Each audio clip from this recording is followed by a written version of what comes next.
নারায়ণগঞ্জের রূপগঞ্জের রাশিদুল ইসলাম ও জোনায়েদ আহমেদ হৃদয়ের হত্যাকারীদের গ্রেফতার ও ফাঁসির দাবিতে মানববন্ধন বিক্ষোভ করেছে এলাকাবাসী। ৮ ফেব্রুয়ারি শনিবার উপজেলার তারাবো হাটিপাড়া এলাকার ডেমরা তারাবো সড়কে এ মানববন্ধন ও বিক্ষোভ করা হয়।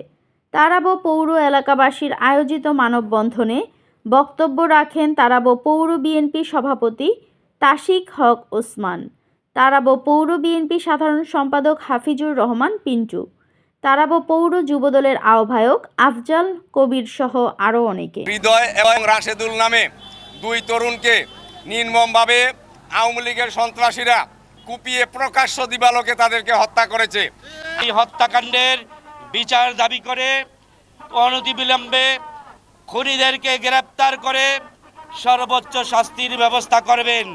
প্রশাসনকে আমরা 48 ঘন্টার আলটিমেটাম দিচ্ছি। এই 48 ঘন্টার ভিতরে আমরা আসামিকে গ্রেপ্তারের আওতা আনা হোক, এই জোর দাবি জানাচ্ছি। খালি না করতে পারে, এর জন্য আমি সরকারের কাছে আবেদন জানাইতে চাইতেছি। আমার বুক খালি হইছে, আর কারোর বুক যেন খালি না হয়, তার যেন ফাঁসি হয়।